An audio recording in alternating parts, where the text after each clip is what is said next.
Hello, welcome back to Africa. Explore, please subscribe to the channel if you are new now.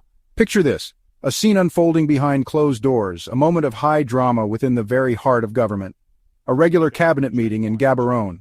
The air is thick with the usual formalities, the weight of national responsibility hanging heavy in the room. Ministers, relaxed, perhaps a little too comfortable in their routines, exchange pleasantries, and engage in the usual pre-meeting banter. Expecting routine business, the kind of agenda that fills most cabinet sessions, dealing with the day-to-day grind of governance. Maybe a chat about the national paperclip shortage or the latest agricultural report. The kind of topics that, while important, rarely set pulses racing. Suddenly the president, the leader of the nation, the figurehead of calm and stability, usually calm and collected, a picture of composure even in the face of immense pressure, erupts. The carefully constructed facade of normalcy shatters in an instant. Not literally, no explosions or theatrics, but his words hit like a thunderclap. A verbal storm unleashed within the confines of the cabinet room. The room freezes. Conversations cease, papers rustle no more, all eyes are fixed on the president. Ministers' faces go pale, the color draining from their cheeks as the gravity of the situation dawns on them. Some look like they want to disappear, to be swallowed up by the plush carpets and ornate walls. It's the political equivalent, a moment of reckoning that will be etched in their memories forever. Of your parents finding your bad report card, the one you desperately tried to hide before you do, the feeling of being caught, exposed, and utterly unprepared.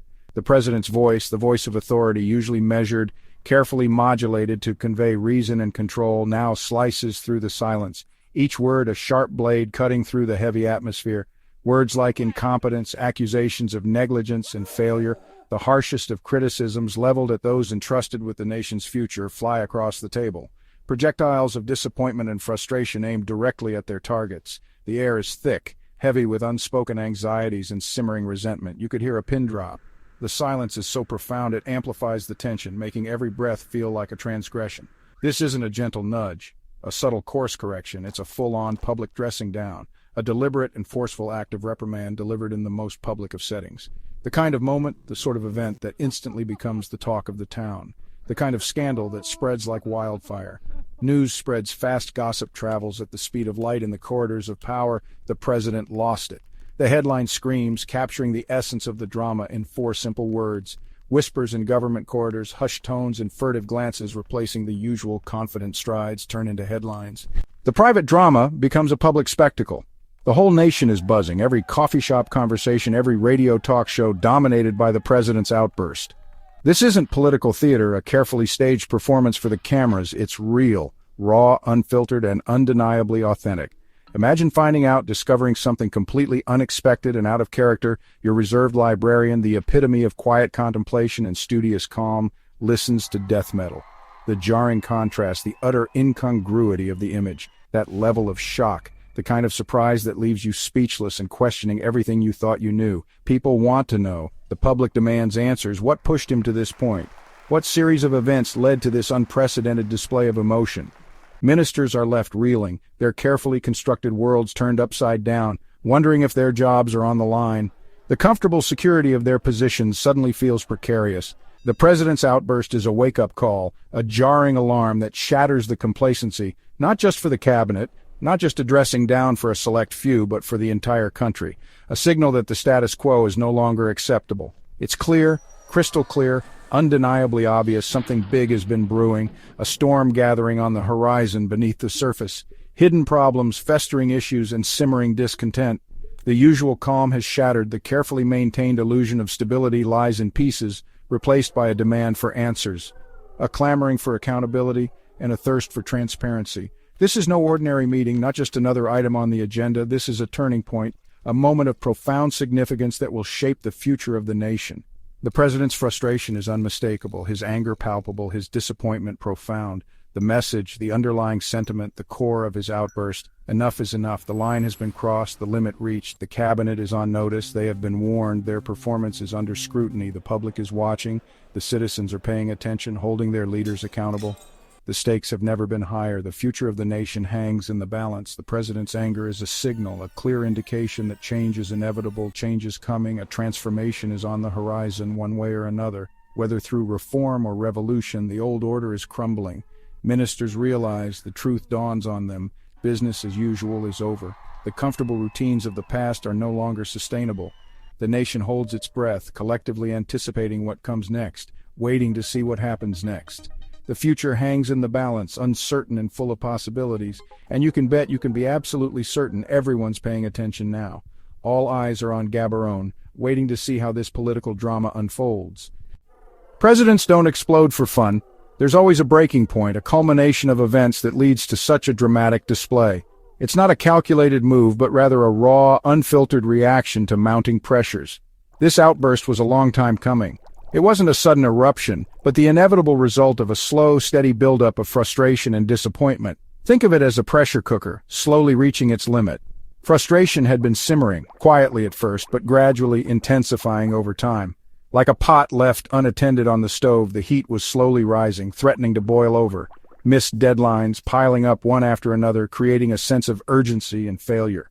Each missed deadline was a small weight, adding to the overall burden. Stalled projects, monuments to unfulfilled promises, standing as stark reminders of what could have been. These projects, once symbols of progress, now represented stagnation and inefficiency, promises fading into thin air, evaporating like mist in the morning sun, leaving behind only disappointment and disillusionment. The trust between the government and the people was slowly eroding. The public's complaints grew louder, echoing through the streets and filling the airwaves, demanding to be heard. The voices of the people, once a murmur, had become a roar, reaching the president's ears, penetrating the walls of power and demanding a response. He could no longer afford to ignore the growing discontent. He couldn't ignore the rumblings anymore. The ground was shaking beneath his feet, a clear sign that change was inevitable. The political landscape was shifting, and he had to adapt or be swept away. Economic growth lagged, failing to meet expectations and hindering the nation's progress. The numbers painted a grim picture, revealing a struggling economy in need of urgent attention. Key policies stalled, caught in a web of bureaucracy and political infighting, preventing meaningful change from taking place. The wheels of progress were grinding to a halt, and expectations weren't being met. The gap between promise and reality was widening, fueling public frustration and eroding trust in the government. Botswana expect results, tangible improvements in their lives, a better future for their children. They are a patient people, but their patience has its limits, not excuses. They demand accountability and action, not empty words and justifications for failure. The time for explanations is over. The time for results is now. The president's patience wore thin. He had reached his breaking point, the culmination of months of frustration and disappointment. Warnings were given, subtle at first, hoping to steer the ship back on course. First subtle, like a gentle nudge in the right direction, a quiet word of caution. Then, not so subtle. The whispers turned into shouts, the gentle nudges into forceful shoves. Some ministers ignored the signs, blinded by their own ambition or arrogance, refusing to acknowledge the impending crisis, thinking it would all blow over. They underestimated the president's resolve and the depth of public discontent. Big mistake. A miscalculation that would have significant consequences. The president decided it was time to take decisive action and shake things up, to stop hinting, to abandon the subtle approach that had yielded little results, and start shouting, to make his message clear and undeniable, even if it meant ruffling some feathers. The people want progress, real, tangible improvements in their lives and communities, not bureaucratic red tape. They're tired of being bogged down by endless paperwork and unnecessary regulations. The president's anger is rooted, deeply embedded in his desire to serve the people of Botswana, in a desire for real change. He wants to see a better future for his country, a future where everyone has the opportunity to thrive. He's tired of seeing the same problems, the same challenges, year after year, year after year. The cycle of stagnation needs to be broken. The cabinet's failures are no longer private. They can no longer be swept under the rug. They're national news. The whole country is watching, waiting to see what happens next. The president's message is clear and direct. Step up, take responsibility, and deliver results, or step aside. There's no room for complacency or incompetence. The public is demanding action. They want to see real change, and they want it now. The pressure is on like never before. The stakes are high, and the consequences of failure are significant. Ministers can't hide behind excuses anymore. The time for blame shifting is over. The president's outburst is a call to action, a wake-up call for the entire government. The time for complacency is over. The clock is ticking, and the window of opportunity is closing. Botswana's future is at stake. The nation stands at a crossroads, and the decisions made in the coming days will determine its destiny. The president has drawn a line in the sand. There's no turning back now. The president's message was blunt. You are failing the people of Botswana. Enough is enough. No diplomatic language, no sugarcoating, just raw truth. He accused ministers of being out of touch, living in a VIP Botswana while ordinary citizens struggle. The betrayal of public trust was his main grievance. People voted with hope, expecting real change. Instead, they got stalled projects and broken promises. The president warned, a government asleep at the wheel risks the nation's future. He called for urgent action, not just for today, but for generations to come. This was more than a boss scolding his team. It was a parent demanding better for the nation's children. The disappointment was deep, and the warning clear. Wake up or risk losing everything Botswana has worked for.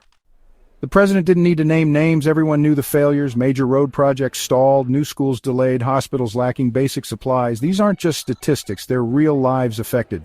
Economic diversification plans gathered dust while youth unemployment grows. Poor decisions and wasted resources have eroded public trust. The president is done with excuses. He wants results, not more salty soup. Imagine a scene.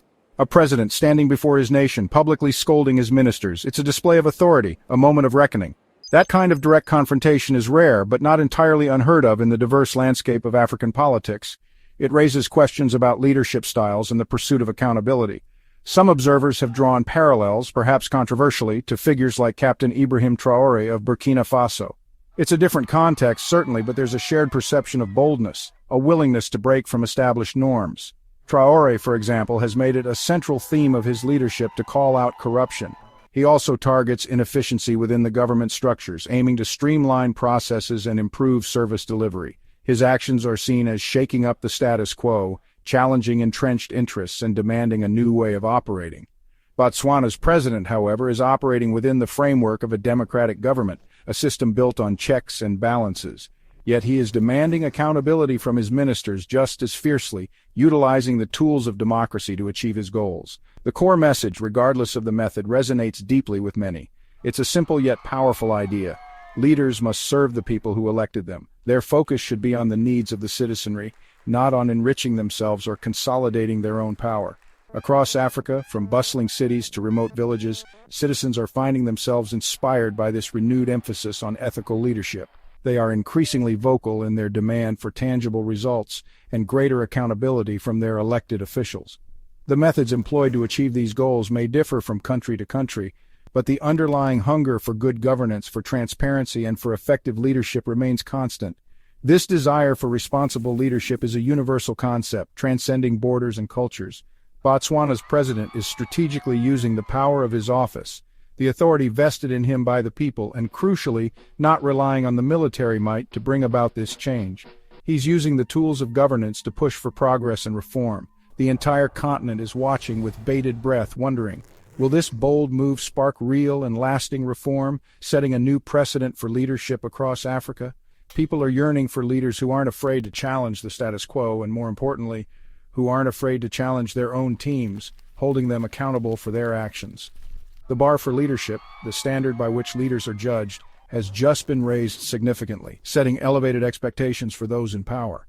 Africa is waiting with anticipation, eager to see if Botswana delivers on this promise of a new era of accountable governance. The public reaction? Electric. Many cheered. Finally, someone said what they'd been thinking. Social media exploded with memes and debates. Everyone became a political analyst overnight. But skepticism lingered. Will this lead to real change, or is it just theater? People have seen grand gestures before, only for things to return to normal. Ministers, meanwhile, were left rattled, some dusting off their CVs, others vowing to do better. The pressure is on perform or be replaced. The president's words have set a new standard. The nation is watching closely. Action, not talk, is what people want now. The cabinet has no choice but to respond. This story didn't stay in Botswana, it spread across Africa. People everywhere discussed the president's bold move. For many, it was a breath of fresh air, a leader holding his team accountable in public. It sparked hope that other leaders might follow suit. Comparisons were drawn, expectations raised. Some leaders felt the heat. Was this the start of a new trend? The call for accountability is contagious. Botswana's example is a wake-up call for the continent. The message leadership means delivering, not just promising. After such a speech, everyone expects a cabinet reshuffle. Ministers are on edge, wondering if they'll be replaced. But swapping faces isn't enough. Real reform is needed. People want new systems of accountability, not just new names. The question, was this outburst genuine or just political theater? The public is watching for real change, not empty promises.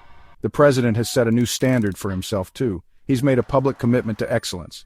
Now he must deliver. The pressure is on to turn words into action. Botswana's future depends on it. The world is watching to see if this is the start of a new era. The president's speech was a shockwave, shaking the nation and beyond. The status quo is no longer acceptable. There's a sense of hope. Could this be Botswana's turning point? Botswana want to believe real change is coming. The legacy of this moment depends on what happens next. Words are powerful, but actions matter more. The president has lit a fire. Will it forge progress or fade away? The next chapter for Botswana is about to be